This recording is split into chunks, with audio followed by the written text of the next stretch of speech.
C'est bon? Tu nous fermes les petits rideaux là-bas? Allez, hein. Merci Emma. Merci. Super. Allez, on est parti, Brice. Merci déjà d'avoir accepté l'invitation. Merci C'est de m'avoir cool. invité. Je te fais venir parce qu'il y a une raison, forcément. Hein, c'est pour parler un peu de ton histoire. Si tu peux te présenter et peut-être raconter pourquoi je te fais venir aujourd'hui. Alors aujourd'hui, Brice, 44 ans, 80 kilos. Il y a 4 ans en arrière, je me serais présenté Brice, 40 ans, 113 kilos, aucune pratique sportive. Donc ça a été un peu mon histoire de ces 3-4 dernières années. Je sais pas, quelque part entre révélation dans le sport et crise de la quarantaine, peut-être un tournant, voilà. Moins 33 kilos du coup. Moins 33 kilos, ouais, alors j'ai repris un peu dernièrement, comme je suis Ok. un petit peu plus de renfort et que Ok. je travaillais aussi les jambes un peu musculaires. Mais on va dire un rapport au corps, au sport, à la santé qui s'est radicalement inversé en 3 ans. Pour mon plus grand plaisir, pour le plus grand plaisir de mes proches. Oui, j'imagine. Donc voilà, tout bénéfice pour tout le monde. Qu'est-ce qui fait que tu étais à 113 et c'est quoi le déclic et à quel moment donné tu t'es dit bon, feu? Alors ce qui faisait que j'étais à 113, plein d'excuses, plein de mauvaises excuses, une capacité à me cacher derrière mon petit doigt, mais je pense dont on est tous capables, avec plein de bonnes raisons. Je travaillais sur Lyon à l'époque, je faisais les allers-retours en train, des journées qui commençaient à 5h30 du mat, qui terminaient vers 20h30, 21h. Un boulot dans lequel j'étais hyper épanoui, hein, directeur d'une grosse association lyonnaise. Je m'éclatais, mais noyé dans mon boulot. Et puis je pense que je compensais dans la nourriture beaucoup de stress, beaucoup de contrariétés. Je gérais une grosse équipe, donc avec toutes les contrariétés qui vont avec. On mange des fois sa colère, on mange ce qu'on ne dit pas. Donc je mangeais des quantités astronomiques, je mangeais mal, pas équilibré, je ne faisais pas attention à ce que je mangeais. Puis je pense que je compensais beaucoup de frustration dans la nourriture. Du sport? Très peu. T'étais ici déjà? J'étais ici, Ouais. j'ai commencé dans la salle à l'époque où il y avait une autre enseigne d'inscrite dessus, donc voilà. Mais je m'y tenais pas beaucoup, j'étais pas régulier, et puis quand je jeûnais, c'était pratiquement plus un prétexte à plus manger derrière. Ok. C'était Pas le bon rapport du coup. Non, pas de bon rapport. Je m'achetais une bonne conscience en fait en faisant du sport et puis une vie très sédentaire, assis dans le train, assis au bureau, très peu d'activité physique. Donc voilà, c'est comme ça que je suis arrivé à 113 kilos, état d'obésité. Hein, l'IMC parlait pour moi. Et le déclic du coup? Le déclic, c'était une grosse remise en question de ma compagne qui m'a dit écoute, t'as 40 ans, regarde où t'en es. Elle a toujours été plutôt sportive, toujours plutôt attentive à sa santé. Et c'est vrai qu'elle a vu me dégrader. Et puis c'est une pente qu'on ne voit pas forcément. On descend au fur et à mesure. On se trouve des excuses à chaque fois. Non, là je vais me commander les burgers. Allez, c'est demain que je ferai attention. Qu'on réussit toujours à se trouver une bonne excuse. Et puis là, il y a eu cette grosse remise en question. Et j'ai commencé d'abord à faire plus attention sur l'aspect nourriture. Et puis en reprenant doucement le sport. Je pense que le maître mot, ça a été, pourtant c'est pas un de mes traits de caractère, mais c'était la progressivité, parce qu'à 113 kilos, on va pas retaper un Aerox à fond, ou on part pas tout de suite sur un marathon. Donc ça a été revenir par le vélo. C'est le vélo qui m'a beaucoup aidé, parce que je trouve que c'est un sport qui est doux, qui est pas traumatisant, surtout pour moi qui étais en surpoids, qui est très satisfaisant, je trouve. Rapidement, on fait des bornes. En plus, on est dans des coins, là, comme ça, bord du Rhône, où en 20 minutes, on est dans des coins, ça dépayse. Je trouve qu'il y a vraiment un rapport satisfaction. Je suis revenu au cours collectif à Oria. Parce que je trouve, en fait, dans le cours collectif, il y a une émulation, et puis je le vois d'une manière générale.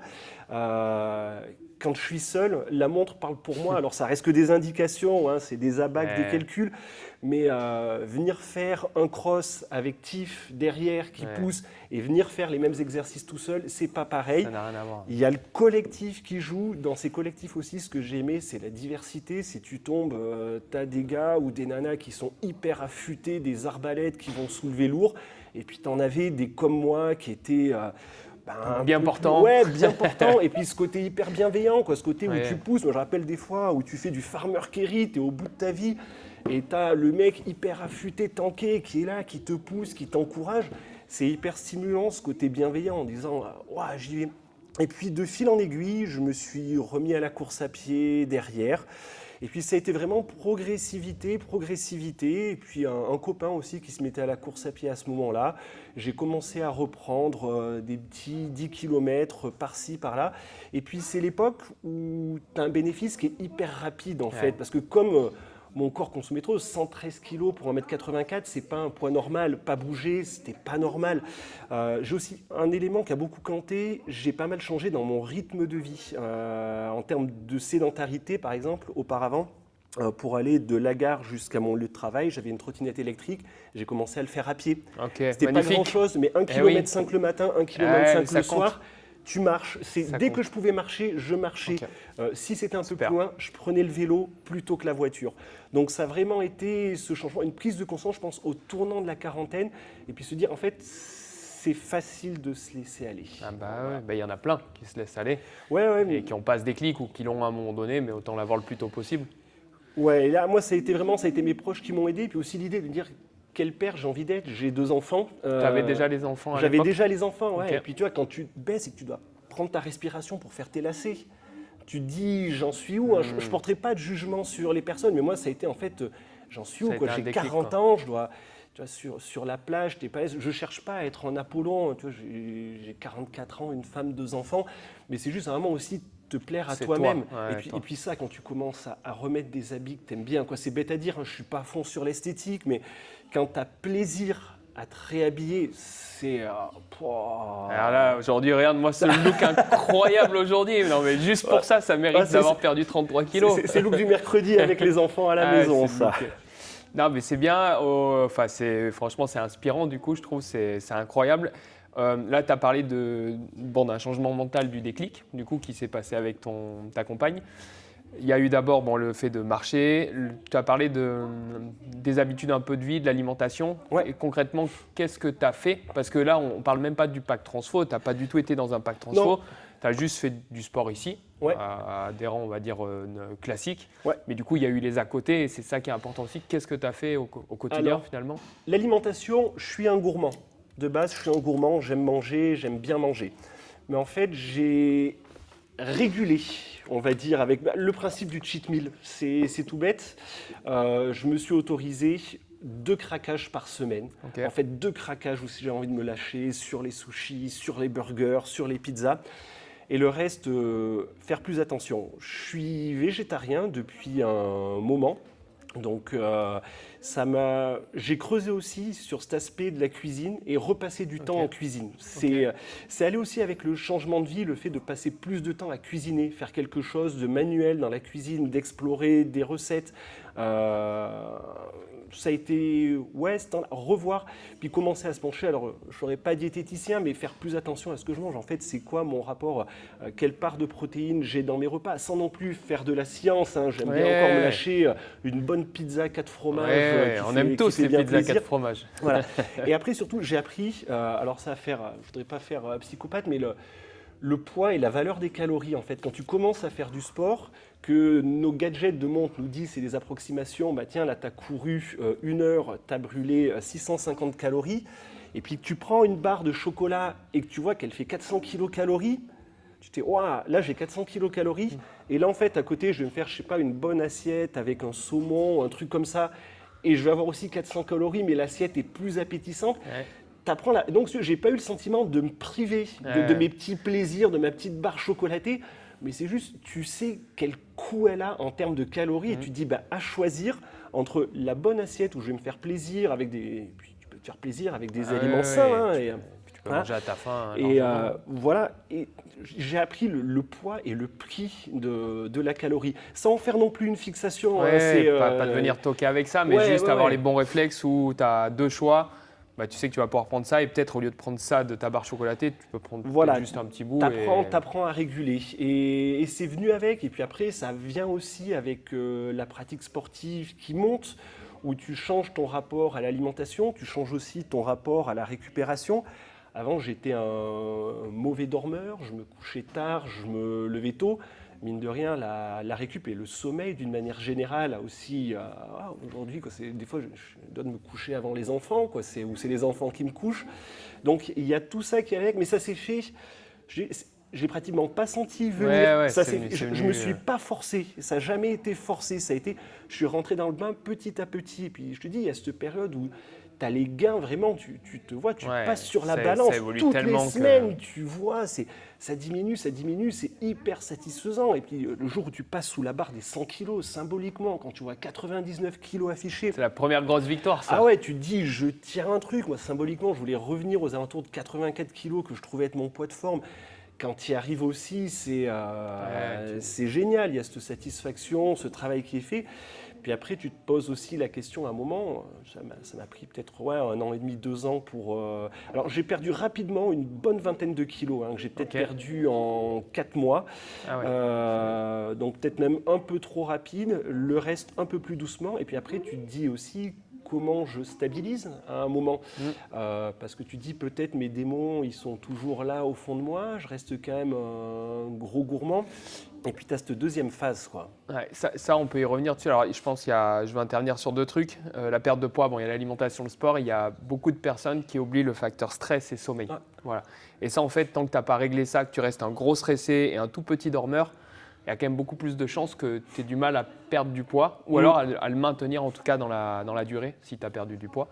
Donc ça, il ne faut quand même pas l'oublier parce que ça se fait petit à petit. Ça veut dire que quand tu commences à prendre des bonnes habitudes alimentaires et sportives, tu te dis, tiens, si je dormais un peu mieux, tu fais du sport, donc tu es déjà un petit peu plus bas en stress. Potentiellement, derrière, tu te dis, tiens, en fait, si je commençais à me calmer aussi un petit peu, puis de fil en aiguille, le plus appelle le plus quand tu rentres dans un cercle vertueux. Exactement. Et une fois que tu es rentré dedans, je trouve qu'il y a vraiment ce qu'on appellerait, je sais pas, au basket, le money time, quoi, une période, je trouve, de 4, 5, 6 mois où c'est vraiment que du bénéfice, dans une espèce d'euphorie, t'y vas, et vraiment quand tu réussis, faut un peu pousser pour rentrer dedans. Je dis, ça a été reprendre avec le vélo, reprendre avec les cours collectifs ici à Oria.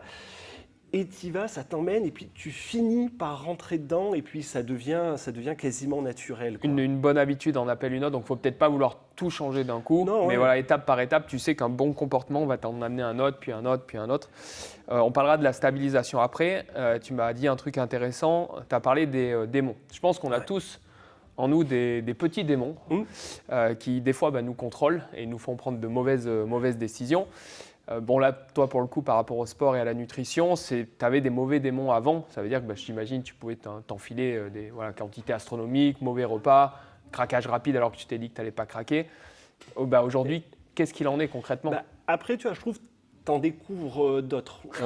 Non, mais c'est après le fait, quand tu deviens plus sportif, plus affûté, je prends par exemple la question de l'alcool à un moment. Tu vois, autant avant, quand j'étais en surpoids, tu bois une bière ou un truc comme ça, on te fait la remarque, attention, l'alcool, etc. Mais dès que tu commences à être plus affûté et sportif, on fait moins attention à ton comportement à côté. Et tu dis, et ça reste aussi néfaste aussi à un moment. Donc je trouve qu'il y a ce truc de rester vigilant, comme donc on va commencer à te coller une étiquette de sportif, de quelqu'un qui fait de l'activité. On ne regardera pas les comportements déviants de la même manière. Donc je trouve que ça peut être le piège de se dire, tiens, puisque je suis affûté, machin, etc., je m'autorise une bière à ce moment-là, etc. Alors qu'en fait, ça reste, j'aime bien boire une bonne bière, j'aime bien boire un bon verre de vin, je ne m'en prive pas. Mais en fait, je trouve qu'il faut faire attention à ne pas basculer d'un travers à l'autre. Et puis le regard des gens change. Si tu veux, je trouve à un moment, quelqu'un qui va être en surpoids et qui va se gaver, on aura un regard réprobateur, attention, etc. Que quelqu'un qui va être affûté, qui va se gaver, on va se dire, ah non, mais il peut, alors que le comportement, il n'est pas forcément meilleur. Voilà, c'est un autre toutes ces démon. Questions d'équilibre à trouver, exactement. Et par rapport aux anciens démons, du coup, est-ce que tu les as encore ou est-ce qu'ils sont là, mais tu arrives à les gérer ? Comment tu fais ? En fait, je pense qu'ils sont toujours là. Mais j'ai trouvé une autre manière de les gérer. Je pense que je reste. Alors aujourd'hui, j'ai aussi changé de travail. Je suis revenu dans le coin, donc j'ai quand même plus de temps. Donc je pense qu'il y a une partie stress qui diminue.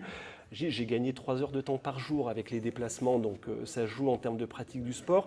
C'est juste que je mets dans la balance aujourd'hui, si je fais ça, qu'est-ce que je ne peux pas faire? Je te prends un exemple, c'est samedi soir, il y a les copains qui sont là, allez, venez, on va boire des coups, etc. Et moi, j'ai comme objectif, le lendemain matin, j'ai ma sortie longue. Tu la connais, la fameuse sortie longue. Je la connais. Ben, tu vas calculer en fait en bénéfice-perte, en bénéfice-risque, qu'est-ce que je veux, où j'en suis, c'est quoi ma priorité, c'est quoi mon objectif. Bah, si le lendemain, j'ai pas un gros objectif, c'est juste un petit jog de récup ou un truc comme ça, ben allez, je pars faire la bringue et puis je surerai un petit peu plus demain.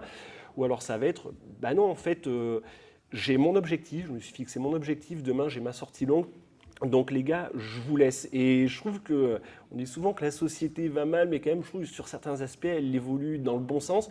Je trouve que c'est un discours qui est de plus en plus admis et de plus en plus valorisé. Comme tu vois, quand je suis sur des périodes d'affûtage avant des courses ou ce genre de choses, je fais 3 semaines ou un mois, pas une goutte d'alcool. Et je trouve que d'abord, les gammes, notamment de bières sans alcool, ont vachement évolué et deviennent. Ça, c'est important. Voilà. Je regarde juste si le micro est toujours allumé. Ouais, c'est bon. Les gammes de bières sans alcool ont bien évolué et sont bonnes. Et puis même, tu vois, en soirée, je trouve qu'il n'y a plus le même regard quand tu dis non, je ne bois pas d'alcool. On te regarde plus comme un alien. C'est voilà, je trouve ça. Les gens sont peut-être moins insistants. Ouais, je trouve ça bien qu'on ait cassé un peu ce truc. Et puis alors, en plus, quand tu expliques que derrière, tu as un objectif. Donc c'est ça, en fait, ces démons me taraudent moins. J'ai un objectif à leur opposer. En fait, c'est je ne vais pas craquer sur le burger ce soir parce que demain, je vais aller faire un fractionné à la piste et que je n'ai pas envie d'avoir du gras sur le bide. Voilà. Mais pour autant, ça ne veut pas dire que tu ne mangeras pas ton burger la semaine d'après. Non. En vrai, moi, je reste un épicurien, j'ai besoin de me faire plaisir. Je ne prépare pas les JO non plus. Tu vois, c'est une question de priorité, de comment tu les fixes, comment tu les... voilà, je prends l'exemple, en course à pied, je pourrais plus performer, mais au prix de quel sacrifice? De sacrifices que je n'ai pas forcément non plus envie de faire. Voilà, je trouve, je ne prépare pas les JO, je ne prépare pas les mondiaux d'athlétisme, je n'aurai jamais le niveau à 44 ans. Mais c'est juste jusqu'à quel sacrifice je suis prêt à aller pour trouver le bon point d'équilibre entre satisfaction et plaisir. Là, en gros, tu es dans une phase plutôt de stabilisation. Ouais. Donc, en oscillant de 3 kg, on va dire, entre 77 et 80, c'est ça ou 80? Ouais, je monte à 80-82. J'aime bien le renfort, j'aime bien venir travailler le haut du corps. Donc, c'est aussi, tu te poses des questions. Et si je prends de la masse sur le haut, ça se passe comment pour la course à pied? Mais après, j'ai envie de dire, là, tu commences à avoir des problèmes de riche. C'est la petite cerise sur le gâteau, ça, voilà. quand tu commences à te dire ça. Là, juste, si tu peux dire un petit peu par rapport à ta pratique sportive. Donc, on s'imagine il y a 4 ans, donc 113 kilos. Ouais. Là, aujourd'hui, c'est un switch tellement énorme que c'est quoi ta semaine sportive et comment tu gères ça? Alors, ma semaine sportive, je dis souvent, elle commence le dimanche en fin d'après-midi, avec pour moi l'exercice le plus important qui va être la planification et l'organisation. Ah, numéro 1, celui-ci. Voilà. Je me pose. Prendre des rendez-vous. C'est un temps que je prends avec ma compagne parce qu'on a une vie de famille. Ma compagne fait du sport aussi. Donc on essaye de caler tout ça dans l'agenda. Moi, j'ai mon plan d'entraînement en athlétisme. Il y a les objectifs que je me fixe en venant à la salle. Donc là, je mets dans l'agenda mes séances. Je cale dans l'agenda. Magnifique. Sachant que je ne suis pas psychorigide. Hein. Si j'avais prévu, je sais pas, d'aller faire 15 km le lundi matin et qu'il pleut des cordes, je vais m'arranger. Mais plus on planifie, plus on sera en capacité à être réactif et à réorganiser. Exactement. Voilà. Donc je le mets dans l'agenda et puis après, ça prend de l'importance pour moi dans l'agenda. C'est noté, ça existe dans l'agenda. Donc si j'ai un autre truc, après si j'ai un rendez-vous professionnel hyper important, oui, je composerai, je décalerai. Hein. Je ne vis pas de la course à pied, par contre, je vis de mon travail à côté. Donc ça commence par la planification le dimanche. Aujourd'hui, c'est 6 séances de course à pied par semaine, donc 2 de qualité, où ça va être du fractionné, où c'est intense, 2 2F, donc où là c'est vraiment ce que je vais appeler du jog de récup, c'est borné, sans se fatiguer, c'est faire un peu la tortue, voilà. Et puis 2 qui vont être plus spécifiques, de la côte ou ce genre de séance. Voilà. Je cale ça généralement le matin, et puis moi je suis plutôt sport du matin. Les Anglais disaient eat the frog, c'est en fait tu fais en premier ce qui est important pour toi. Ouais, voilà, tu fais en premier ce qui est important pour toi. Donc souvent c'est. Puis je pense que passer 6 ans à me lever à 5h30, je l'ai un peu gardé. Souvent je vais aller courir vers 6h15, 6h30 du matin. Surtout, ce que j'adore, c'est que c'est un temps pour moi. Je pars sans mon téléphone. Ok, Ça, c'est un tranquille. vrai bonheur de Ouais. couper. Alors, ma compagne, c'est les parcours que je fais Ouais, en donc, cas de au pépin. cas où si elle te voit pas Voilà. revenir. Mais c'est un vrai temps pour soi, c'est un temps où tu peux faire le point, tu as la ville pour toi le Il n'y a matin, personne. c'est un vrai bonheur. Puis au passage, je ramène le pain et la bonne humeur à la maison, tu rentres de ta séance, tu as transpiré, tu as les enfants qui se lèvent, tu prépares le petit-déj. Et en plus, tu profites de ta vie de famille après, Ah c'est ouais, ça qui est cool. ouais, carrément. Mm. Voilà. Top. Et puis, tu vois, c'est Suzy, ma compagne, mais quand même, tu vas courir 6 fois par semaine, ça te plaît? Oui, quand tu fais quelque chose Oui, 6 fois par oui, semaine, c'est c'est que ça te plaît. qu'il y a du Je dis pas plaisir. que tous les matins, il y a du baume au cœur, hein. Il y a un moment aussi, c'est ce que je dis, quand tu commences, tu as beaucoup de motivation parce que Ouais. tu as les gains qui arrivent rapidement. Puis il y a un moment où c'est la Faut te lasser discipline. aussi. Ouais, il y a un bout de discipline qui prend le pas. Il y a des matins, la séance, tu n'as pas envie de la faire, mais tu y vas parce que tu sais que ce sera bénéfique pour la séance d'après. Et après, je viens généralement 3 fois par semaine à Aussi. Oria. Voilà, pour généralement 2 séances haut du corps, ce j'aime bien. En plus, le fait aujourd'hui, je suis à mon compte, donc l'avantage c'est que je peux venir un petit peu sur les heures creuses. T'es J'aime bien, tranquille. généralement, j'ai un avec les retraités. Ouais, Je les aime bien. Non, mais faut juste c'est- pas se laisser embarquer à la machine à café. C'est le seul risque ici. ouais. Non, mais après, moi, je trouve ça super sympa aussi, tu vois, cette dimension sociale. Tu dis, tu as les retraités qui sont là dans leur journée, qui viennent. Je travaillais dans les maisons des jeunes et de la culture. C'est aussi, tu vois, ce qu'on cherche à faire, quoi, Ouais. créer du Ah lien bah, social c'est autour le du plus sport, important, hein. c'est super. Donc, je viens faire généralement 2 séances haut du corps. Et sur la troisième, je fais du bas du corps. C'est quand même pas mal de course à pied. Le renfort, ça compte pour éviter les blessures. J'ai fait toutes les Exactement. erreurs de débutant, hein, en course à Ouais. pied, en voulant partir trop vite, trop Trop fort. fort. Tu finis blessé. Donc, le T'as compris du renfort. coup. Ouais, j'ai compris, voilà, ouais, c'est progressivité, régularité. Et donc, c'est un peu le rythme. Et puis après, en fonction des occasions, depuis peu, je suis aussi pompier volontaire. Donc, il y a le sport que je peux faire Ok. au centre de secours. Ça aussi, c'est chouette. Tu fais du fonctionnel. Puis, tu as aussi quelques machines de guerre niveau entraînement, Ok. des triathlètes qui sont vraiment monstrueux. Donc, T'es à Saint-Péry? ouais, à Saint-Péry. Donc, tu vois, c'est aussi des personnes, c'est inspirant de les regarder. Elles ont un niveau auquel je pourrais jamais Ouais. prétendre. Mais T'as Tristan? ouais, exactement, ouais. Non, mais c'est impressionnant sur la régularité, sur l'investissement dans l'effort. C'est hyper C'est costaud. inspirant. Donc voilà, ce qui fait que j'ai réussi, on va dire, les grosses semaines, ouais, je vais me tenir sur 10, 11, voire 12 heures de sport. Et puis j'ai mes petites routines. C'est régulièrement mes pompes, mon gainage tous les jours, des Ok. chaises. C'est un petit truc que je fais tout le temps, que je peux Naturellement. emmener de partout avec moi. Voilà. Et puis à peu près une fois toutes les 3 semaines, je fais quand même une semaine d'assimilation où là je baisse quand Tu même. descends un Vraiment, peu. là c'est le cas cette semaine. Un peu plus Je cool. baisse vraiment le rythme. Voilà, c'est ce qu'on dit. Au moins, c'est- t'as du temps pour nous, c'est bien. voilà, non, mais c'est ce qu'on dit aussi, l'entraînement entre Ouais, guillemets faut abîme, savoir c'est la récupérer. récupération qui Tout à fait fait. progresser. Et ça va avec le sommeil, l'alimentation, qui est, ouais, tu dors bien après une bonne Ah journée. bah là, quoi. oui, normalement. Par rapport à si tu devais te donner une note sur 10 sur le brise d'avant et une note sur 10 sur le brise de maintenant, mais tout confondu, tu vois, j'ai envie de voir. Parce que tu avais le travail, la famille, le surpoids, entre guillemets, enfin le surpoids, ta conscience de toi, quoi. Et aujourd'hui? Moi, ça a été un changement de perspective. En fait, j'ai remis les priorités au bon endroit. Je ne sais pas si je réussirais à me mettre une note parce que j'aurais peur d'être trop dur avec moi dans le Dans passé. le passé. Et d'être trop généreux avec moi aujourd'hui. C'est juste qu'en fait, j'ai remis les bonnes priorités au bon endroit. Tu vois, je pense que puis professionnellement, on est dans un monde qui est stressant, qui vit sur la frustration. Mais je trouve, j'ai l'impression qu'il y a une espèce d'état d'esprit qui tend à changer. Les gens ont envie de faire attention à eux. Mais tu vois, en fait, j'accordais du temps pas aux bonnes choses. Je me fatiguais j'avais un travail qui comptait pour moi, hein, qui avait du sens, mais où je me fatiguais des fois pour certaines personnes qui en valaient pas la peine. Je me suis recentré sur moi, je me suis recentré sur ma famille, sur des objectifs qui me tiennent à cœur. C'est tout aller ensemble, quoi. Tu vois, comme je dis, je suis un ancien fumeur. Et j'ai arrêté de fumer en 2014, une des meilleures décisions que j'ai prises de ma vie. Bien Et joué. tu vois, souvent, quand on me demande, mais comment tu as fait pour arrêter de fumer? En fait, je ne sais pas trop. Ça a été le truc, ça a été le déclic T'as eu un au déclic, bon moment. Voilà. Et puis en plus, tu vois, je me méfie aussi des recettes un peu tarte à la crème, le truc applicable à tout le monde. Ça s'est passé comme ça pour moi. Parce que je suis moi, parce que Ouais. je vis dans Que tel t'as ta contexte vie, et ça peut se passer différemment pour plein de personnes. Donc, trouver sa manière de fonctionner, trouver ce qui est bon pour soi. Mais là, moi, ça a été juste un chamboulement, quoi. Reprendre les bonnes priorités à un moment. Voilà. Et ça a été.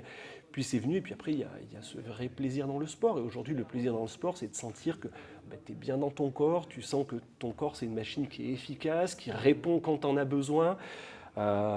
C'est satisfaisant dans plein de choses. Et puis en plus, tu vois, mes enfants ont 11 ans, donc je commence à partager ça avec eux. Ça avec eux. Ouais, ouais. Mais la semaine prochaine, il y a le parent-enfant, mais on n'est pas là, on est en vacances. Sinon, on y aurait été. On va mais en tu refaire. vois, partager ça, je partage aussi le sport avec ma compagne à la maison. Tu vois, Ouais, ça change une perspective de toute la famille finalement. ouais, c'est chouette, ça fait du bien. Et puis là, je regardais, on prépare les vacances. Et tu vois que la valise, la moitié des habits, c'est des affaires de sport parce que ça t'accompagne. C'est aussi une manière, tu pars voyager, tu te dis, premier truc que je regarde, c'est où est-ce que je vais aller courir pour découvrir le coin. Tu peux aller randonner, tu peux... Donc c'est vraiment chouette, et puis c'est vraiment bénéfique, tu te sens vraiment mieux, apaisé. Tu vois, le rapport au stress. Non, je t'ai souvent qui était aussi quelqu'un qui était très en colère. C'était un peu négatif. Ouais, un peu. Après, tu prends du recul. Je vois juste mon comportement en bagnole a changé. Non, mais tu vois, t'es plus le même. Quoi. Ouais. Mais ça, je pense que c'est délicat, parce que quand tu étais à 113 kg, tu te rends pas compte que tu peux être différent et mieux. Ah oui. C'est ça le truc. Et c'est pour ça d'ailleurs que nous, on fait tout ça. C'est que, en fait, si les gens arrivent à être convaincus par des personnes comme toi de se dire, en fait, il y a peut-être quelque chose de mieux qui m'attend, et à la fois pour ma santé, à la fois pour moi tout court, autant y aller, quoi. Et puis je trouve vraiment cette partie qui est géniale, c'est ce que je te disais tout à l'heure, le money time. T'as, au début où tu reprends, où c'est un peu dur, où le plaisir n'est pas immédiat, mais où tu insistes un peu, tu fais un peu des efforts. Tu vois, j'ai pratiquement eu l'impression que ça a été 3 semaines vraiment d'efforts, où j'ai dû vraiment forcer ma nature. Et puis après, quand tu vois le bénéfice qui se fait, tu es entraîné dans un truc, positif. Ouais. Et puis tu vois, moi là-dedans aussi, la relation avec Oria, le fait de venir, je dois commencer à faire partie des anciens, je pense, au bout d'un moment. Tu vois, c'est ce que je t'avais dit, ça avait compté. Moi aussi, le rapport que les coachs entretiennent avec nous, le fait que vous vouliez nous faire du sport, c'est ce que je t'avais dit la dernière fois. Je te rappelle la période du Covid. Où tu nous avais appelé pour prêter les vélos. Moi, j'avais eu un bike à la maison. Ouais. Et tu vois, là, je m'étais dit, c'est chouette, en fait, tu as une équipe, elle veut te faire du sport, elle veut... et je trouve que pouvoir s'appuyer sur des personnes dans des transitions comme ça, c'est aussi important, quoi. Pouvoir être poussé, pouvoir être stimulé, c'est des choses qui comptent, quoi.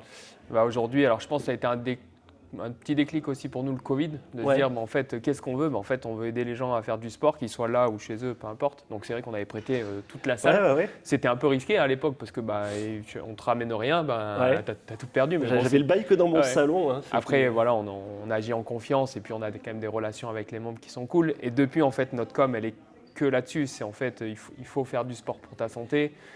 Ça va t'aider. Voilà. Moi, c'est le côté que j'aime aussi, si tu veux, quand je viens, c'est la diversité. C'est autant tu vas croiser des machines de guerre, voilà, autant tu vas croiser vraiment quelques anciens en mode sport santé.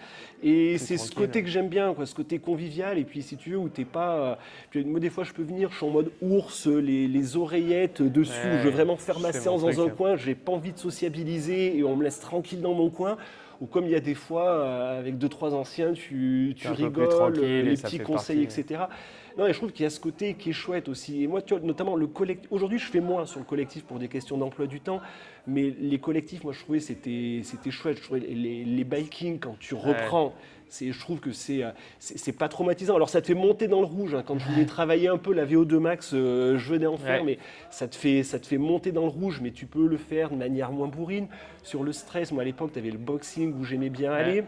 Le cross aussi, c'est un truc qui est toujours chouette. Et puis l'effet de groupe, l'effet d'entraînement, quoi. Y a pas, tu peux pas te cacher derrière ton petit doigt. Quand il y a le coach et qu'il y a l'effet de groupe, t'es porté. Ça te pousse. C'est vraiment bénéfique, quoi. Et puis après, il n'y a jamais de mauvais entraînement. Comme moi, je suis jamais ressorti d'un entraînement, je suis jamais ressorti de la salle en me disant j'aurais dû pas venir. Voilà. Le seul mauvais entraînement, c'est pas toi que je vais apprendre, c'est celui qu'on fait pas. C'est ça. On regrette. Tu restes chez toi. Exactement. On regrette jamais, si tu veux, même si des fois t'en as chié, hein, pardon pour le gros mot, mais tu ressors toujours content de l'avoir fait. Non, normalement, oui. Bon, sauf s'il y a blessure, mais normalement... Il y a un peu. Moi, j'ai 2 images de toi, pour conclure. Je me rappelle très bien de cette époque où, en fait, on te voyait par intermittence. Ouais. Tu vois, où on savait que tu étais adhérent, donc tu as dû avoir des relances forcément, parce que Ouais. ça fait partie de nos process et on le fait de plus Ouais. en plus Et c'est aujourd'hui cool. parce qu'on a besoin que les gens viennent, donc Ouais. c'est vrai qu'on ne les lâche pas, hein, mais bon, on est en accord avec ce qu'on veut en tout cas. J'ai ce souvenir-là, et puis j'ai un autre souvenir où je te vois courir sur le tapis, c'était un jour de pluie, et où tu avais fait 30 30 bornes. km sur le tapis. Et là, je me suis dit, putain, le mec a switché, mais incroyable. Je t'avais pollué la salle. J'avais vraiment transpiré. Je me rappelle d'une adhérente qui passe et qui fait « Oh, ça sent pas bon !» Et c'était... Eh ben, c'est moi. Ouais, c'était... Non, c'était... Ouais, fallait faire les 30 bornes. J'étais sur une prépa de marathon et je pouvais pas échapper à cette séance-là. Et la météo me branchait vraiment pas. Mais tu vois, il y avait effectivement ces fois où je venais de manière épisodique. Alors, il y avait les questions d'emploi du temps. J'étais sur Lyon à l'époque. Après, tu vois, on se trouve toujours des excuses. Ouais. Il y avait quand même aussi des cours en soirée, etc., où je venais le samedi matin. Ouais, Mais c'était le l'époque samedi où j'étais matin, un peu surtout, en ouais. mode bonne conscience. Et le fait aussi que vous relanciez, ça compte. Et si tu veux, même moi, sur ce que tu renvoies en termes de salles, je ne vais pas le creuser, le modèle économique des salles, Ouais. mais tu as beaucoup de salles qui comptent sur les adhérents fantômes. Ouais. Et tu vas te dire, On en est à fait, l'inverse, nous. ouais, non, moi je suis dans une. Effectivement, tu te dis en fait, dans une salle qui table pas sur les adhérents fantômes, qui veut me faire venir, qui veut me faire faire du sport. Tu vois, c'était chouette ces petites relances que tu te poses la question de ah ouais, ben, mais c'est peut-être aussi, tu vois, j'ai été adhérent dans d'autres salles de sport dans le passé. Là, je pense, je vais pas dire de bêtises, on va faire peut-être 7-8 ans que je suis adhérent non-stop, mais je pense que ça y a aussi Ça a participé. contribué Ouais. d'une manière ou d'une autre. Pour conclure, est-ce que tu peux, si tu as un mot de la fin déjà, le donner. Déjà, moi personnellement, je suis très heureux pour toi que tu aies eu ce changement et que tu te l'aies construit seul parce que tu as eu le déclic et derrière, il faut mettre les choses en place. Hein, c'est comme tout, donc bravo pour ça. Peut-être dis également le temps que tu vises au marathon parce que de passer de 113 kilos à ce que tu veux faire, c'est juste, pour moi, c'est incroyable, quoi. Alors, le problème de dire le temps, c'est... Ça va te mettre la pression. Non, j'ai un bon rapport à l'échec. J'ai pas de Ok, problème à ça me va. fixer un objectif et si je le rate, c'est pas grave. Je me fixe 3h10 à Hambourg le 26 avril prochain. C'est juste que je trouve aussi que quand tu rentres vraiment dans une pratique sportive, ce que je trouve chouette, c'est que tu regardes ceux qui performent plus que toi Ouais. et ça te tire Ça vers te le haut. pousse, Et je trouve d'une manière générale, ce qui est chouette avec les personnes qui ont une grosse pratique sportive, c'est que quand tu fais moins bien qu'elles, elles te méprisent jamais. Ouais, Elles sont qu'elles savent passées ce par que là, c'est, elles hein. t'encouragent, elles veulent te tirer vers le haut. Et moi, si tu veux, c'est ce que j'ai retenu, notamment tu vois, quand tu es là avec les coachs, cette volonté de faire monter les gens, je trouve ça hyper sain, si tu veux. Voilà, en fait, j'ai envie que tu progresses, j'ai envie que tu t'accomplisses, que tu te réalises. Si je dois avoir le mot de la fin, c'est ça, voilà. Et je trouve que c'est chouette. De pouvoir regarder effectivement, viser plus haut, même si voilà, je dis je ferai jamais les JO, mais c'est pas grave. Tant que j'ai des objectifs que je me fixe, des objectifs que j'ai envie d'atteindre, c'est cool. Et puis ces objectifs, quand tu as un truc dans le viseur, ça donne du sens à tout le reste à un moment. T'es pas allé courir dans la pluie le matin, t'es allé préparer ton temps pour un marathon, quoi. Je pense que ce qui caractérise un peu l'être humain dans son bonheur un peu au quotidien, c'est le fait de croître. Ouais. Voilà, même si tu sais que tu ne seras pas le meilleur, en fait, c'est ta croissance personnelle, le fait de te dire, je suis allé courir sous la pluie, en fait, Ouais. j'en suis fier, j'ai amélioré mon temps, j'en suis fier. Enfin, tu vois, Tu mets du sens derrière les choses, quoi. C'est ta petite pyramide que tu construis au fur et à mesure, ton petit château que tu construis. Non, c'est pas 1 heure de course sous la pluie, c'est 1 heure de préparation pour construire mon objectif, pour mon marathon. Et puis c'est ce plaisir-là. Et puis alors en plus, quand l'objectif tu l'atteins, tu vois, comme j'avais fait à Barcelone où j'avais atteint mon objectif sur marathon, tu as une satisfaction. Ouais, c'est tellement monstrueux que... Ah ouais. Tu as cette appréhension sur la ligne de départ où mais qu'est-ce que je fais là? Je joue tout sur un coup de dé. Et puis ce dernier kilomètre. Où t'es inarrêtable, t'es dans le fond mais complet. je souhaite à tout le monde de vivre cette émotion, quoi. Tu vois, j'en parle, j'ai les poils. Tu vis ça à l'arrivée.